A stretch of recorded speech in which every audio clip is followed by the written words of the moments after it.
प्रधानमंत्री से मिलाने वाले इधर से काम करते हैं। तो मेरी जो व्यवस्था है, मतलब हमारा राकेश जैन है, फाइनेंस सेक्रेटरी भारत सरकार से, बड़े अच्छे लोग बैठे हैं सभी यहाँ पे। तो हमारी जो व्यवस्था है वो 3 तरह की व्यवस्था है।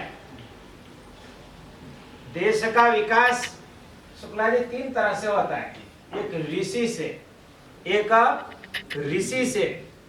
हमारा जो संविधान है, चाहे वेदों का बनाए, चाहे कोई किसी आध्यात्मिक भगवान महावीर के 45 आगम ग्रंथों का है, तो वो सारे जितने भी थे क्या थे, ऋषि थे। ऋषि की जो संविधान प्रणाली का जो है वो अखंड है, वह कभी भी मिटती नहीं है, अमिट है। तो ऋषि महर्षि, अभी हमारे आत्माराम जी महाराज जी की बात की गई, वो ऐसे महर्षि थे जिन्होंने अभी अशोक जी ने बातचीत की कि उस महर्षि ने ऐसी बात की कि विश्व के अंदर वो एक ऐसा जमाना था कि अभी तो खाली दूसरी बात होती है, लेकिन उस जमाने के अंदर animal food and animal nature, देश में चारों तरफ किस तरह के वातावरण फैला हुआ था कि जो लोगों की सोच भी थी क्या थी, गुलाम बनाने की।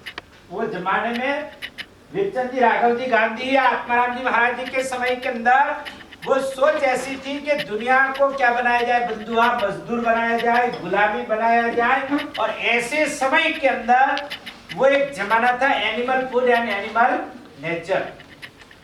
वो जमाने के अंदर हमारे आत्माराम जी महाराज साहब ने ऐसा एक संविधान बनाया, एक ऐसी प्रणाली का बनाई कि आत्माराम जी महाराज ने जैन समाज ही नहीं अपितु संपूर्ण भारत के अंदर हमारे विश्व की संस्कृति क्या होनी चाहिए, उस संस्कृति का शंखनाद किया अपने ज्ञान से। और हमारे आत्माराम जी महाराज साहब जी वह कौन से थे, सिख परिवार से जन्म लिया। किस परिवार से?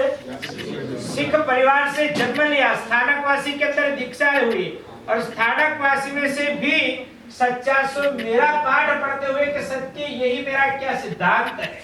अभी क्या समय आ गया है, मेरा सो सच्चा, मैं कहूँ वो सत्य। इसलिए सारी समस्या की जड़ है इस समय के अंदर। तो आत्माराम जी ने संकल्प लिया कि जो सच्चा है वही मेरा, चाहे इसमें चाहे मेरा गुरु हो, चाहे कोई भी व्यक्ति हो, व्यक्तिगत राग मुझे नहीं रखना है। आत्माराम जी ने क्या संकल्प रखा कि व्यक्तिगत राग नहीं रखना। आज के समय के अंदर क्या है, हमारा व्यक्तिगत राग है, और व्यक्तिगत राग के कारण से न समाज का विकास होता है, न धर्म का विकास होता है, न देश का विकास होता है। तो आत्माराम जी ने अपना व्यक्तित्व राग को छोड़ दिया और जो सत्य सो मेरा, उस सिद्धांत के सूत्रपात के आधार पर प्रथम ऋषि, तो उस बात को लेकर के आज भी हमारे अंदर क्या एक प्रेरणा पैदा होती है, जागृति पैदा होती है, और हमें जो सोए हुई अवस्था उसको जागने की एक संभावना पैदा होती है। उस नाम में हम कहते हैं, इस नाम में ऐसी बरकत है, जो चाहते हैं सो पाते हैं। ऐसे गुरुओं के प्रिय हमारी जो प्रणाली का है वह कौन सी प्रणाली का है? पहला संविधान हमारा कौन सा है? ऋषियों का संविधान है। ऋषियों का संविधान मिल जाता है, अर्थात गुरु का मार्गदर्शन हमारे को मिल जाता है। तो उस मार्गदर्शन पे चला हुआ व्यक्ति महाजनो ये नगत सबंथा, महापुरुष अगर जिस मार्ग पर चला दे तो उसका पंथ कुपंथ भी, हमारे को सतपथ पे चलने का मार्ग ऋषि लोग देते हैं। दूसरा, ऋषि के बाद में क्या आता है? कृषि आता है। हमारे भगवान आदिनाथ ने कौन सी परंपरा चलाई? असी मसी और कृषि। असी मसी और कृषि। प्रथम आदिनाथ परमात्मा ने असी मसी और कृषि, यह परंपरा परमात्मा ने गादी के ऊपर बैठते ही, किसमें, कौन सी गादी के ऊपर? कुर्सी के ऊपर, अर्थात राज सिंहासन पर बैठते ही प्रथम उनकी व्याख्या क्या थी? असी मसी और कृषि। सबसे पहला संविधान आदिनाथ परमात्मा का सिंहासन के ऊपर बैठने के बाद में असी मसी और कृषि, लिखने का, पढ़ने का, और उसके बाद में किसान की व्यवस्था है। क्योंकि पेट जब पाया ना रोटियां तो सब गल्ला, पेट में अगर रोटी नहीं होगी तो राम भी मिलेगा क्या? राम भी मिलने वाला नहीं है। तो हमारा जो अर्थ और काम की जो परंपरा को सुदृढ़ बनाने का काम हमारे तीर्थंकरों ने भी सबसे पहले कुर्सी पर बैठे तो सबसे पहला चिंतन असी पहले पढ़ाई लिखाई और उसके साथ में कृषि। तो यह देश की जो व्यवस्था है, हमारा भारत देश है, ऋषि और कृषि और कुर्सी।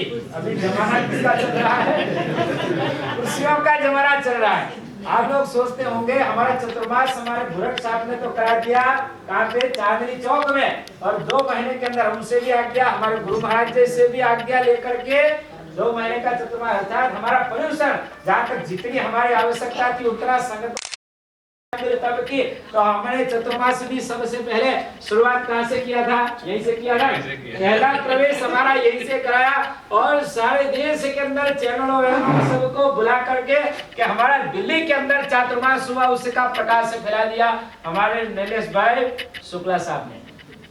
और ये हमारे ऐसे नजदीकी गुरु भक्तों के अंदर है कि ऋषियों की उस ऊर्जा को प्राप्त करने का, और उस ऊर्जा को और कैसे ज्यादातर लोगों के साथ समन्वय बना सके, कैसे ज्ञान की उस अविरल धारा को किस तरह सरिता को मिला सके, ऐसा कार्य करते हैं। इधर से तो कुर्सी की परंपरा है, इधर से ऋषि की परंपरा है, उनकी पत्नी वो ऋषि परंपरा, लिखने का काम कौन करता है? ऋषि करता है। और इधर कुर्सी की जितने भी कुर्सी वाले आते हैं उनको बिठाने का और उनसे काम लेने का काम अगर कोई करते हैं, नैलेश भाई शुक्ला जी करते हैं। कौन करते हैं? नैलेश भाई शुक्ला जी करते हैं। तो ये गुजरात भवन जो है, इनका कोई जन्मदिन होता है या कोई प्रमोशन होता है तो कोई किसी के पास में नहीं जाते, किसके पास आते हैं? प्रमोशन, इसका मैं राजा बन गया, इस चीज का ये बन गया हो, प्रमोशन हो गया, मैं आपसे ही क्या लूंगा? आशीर्वाद लेकर के ही बाद में उस कुर्सी के ऊपर बैठूंगा, नहीं तो बैठूंगा नहीं। तो प्रमोशन कोई छोटा से बड़ा से कोई बड़ा भी अभी सब इसके बने, तो सबसे पहले प्रमोशन हुआ तो आशीर्वाद लेने कहाँ पहुंचे? दिल के अंदर भाव होते कि हमारे गुरुदेव किधर है, गुरुजी किधर है, और उसके बाद मेरे पास में जो शक्ति मिली है तो उसका हम बहुत आयामी ढंग से इसका विकास कैसे कर सके, इसके लिए मार्गदर्शन लेने के लिए प्रमोशन का पहला तकमा पहनने के लिए मेरे पास आते हैं। फिर जब भी कभी कुछ ऐसा आध्यात्मिक शिखरों की बात आती है, साहित्यिक शिखरों की कभी बातचीत आती है, विद्या अध्ययन की बात आती है, तो संगीता शुक्ला जी से हमारी फिर मुलाकात हो जाएगी। दोनों ऋषि और कुर्सी दोनों के बीच में हम तो बोल रहे हैं ऋषि कुर्सी और कृषि, अर्थात ये सब बीज के अंदर की जो कड़ी है। तो ऐसे सबको उनके भाव ये हुए कि गुरुदेव अब चतुर्मास परिवर्तन एकादशी आज कौन सी तिथि है? आज एक देव जागृति एकादशी, एक देव सोने की एकादशी होती है। आज के दिन है तुलसी विवाह, क्या बोलते गुजरात में? तुलसी विवाह। आज के दिन देव जागृत हो जाएंगे और जागृत होने के बाद में जगत का कल्याण करेंगे। तो कहने लग गए आज आपके जितने भी यहाँ संघ के जो लोग, बड़े बड़े जितने भी संघ के आपके जो लोग हैं, उनको सबको बुला करके मुझे क्या करना है? सेवा करनी है। और जो आपका मिशन है उसमें मैं कैसे उपयोगी बन सकूं, उसके लिए मुझे आप आदेश फरमाना, मुझे सेवा फरमाना। तो ये हमारे नैलेश जी दोनों पति पत्नी जो है वो ऐसे महानुभाव है, दोनों ऐसा व्यक्तित्व है जो हमारे हर मिशन के हर कार्य के अंदर, मैंने गुजराती के अंदर हिंदी के अंदर पुस्तक लिखी थी सुखी परिवार के सूत्र, और उस सुखी परिवार के सूत्र गुजराती के अंदर बचपन से हम उत्तर भारतीय हो गए। क्या हो गए? जन्म लिया तब से मैं यहाँ से समझो जन्म मेरा कौन सा हुआ? दीक्षा का जन्म हुआ, उसके बाद में उत्तर भारत के अंदर आ गए, और उत्तर भारत के आने के बाद में गुजराती भाषा से कम लेना देना पड़ गया, लेकिन गुजराती भाषा के अंदर उससे सही किया। इंग्लिश के अंदर उसने कलाम साहब ने उसका इंग्लिश वर्जन तैयार करवाया किसी के करके। फिर उसके बाद में गुजराती भाषा के अंदर मोदी साहब ने कहा कि आप तो गुजराती है तो इसे कहा गुजराती वर्जन भी कराओ। तो गुजराती वर्जन करने का काम हमारे संगीता जी शुक्ला ने मेरी हिंदी पुस्तक का किया। और अभी वो बता रहे थे 2 साल, मतलब 2 साल नहीं, हमारे कितने 6 साल से आत्मीयता है, और 6 साल से मेरे मिशन के साथ में जुड़ करके निरंतर ढंग से काम कर रहे हैं। तो और अब गुजरात की तो अभी क्या है, मोदी साहब है तो गुजरात के है, तो हमारे हर मिशन के अंदर और भी जिस तरह से जो भी व्यवस्थाएं जो भी कार्य है उसके लिए मेरे को हरदम प्रेरणा देते हैं। कभी कभी तो ऐसा होता है, कभी हमारा इधर का जो संघ है ना, उधर के संघ के निर्मल जी अध्यक्ष हमारे शुक्ला जी है। कौन सा? ये हमारा ये नई दिल्ली में इधर का संघ जो है, इसका चतुर्मास भी बिठाया, और चतुर्मास का क्या करवा दिया उन्होंने? पूर्णाहुति। चतुर्मास की तो पूर्णाहुति हमारे संघ के अंदर होगी, लेकिन असली पूर्णाहुति यहाँ पे शुरुआत इन्होंने करवा देती है। और यहाँ पे चतुर्मास की देव जागृति, चतुर्मास की पूर्णाहुति करा करके, और अभी जो हमारा कामकाज है मोदी साहब को मिलकर के उस 16 दिसंबर के जो कार्यक्रम है उस कार्यक्रम के अंदर मोदी साहब के, हमारी तो मिश्रा है ही है, लेकिन मोदी साहब के अध्यक्षता मिले उसके लिए शुक्ला जी अभी 4-5-10 दिन के अंदर ही मोदी साहब के साथ में मीटिंग करा कर हमारा साथ कार्यक्रम फाइनल कराने का उन्होंने ये कार्य किया है। और वहाँ पर चिट्ठी भी पहुँचा दी, वहाँ पे चिट्ठी भी पहुँच गई और मोदी साहब के साथ में हम निकट में हमारे 10 लोगों का डिप्यूटेशन मेरे साथ में मिलेगा और उसके साथ में ही हमारा जो कार्य है।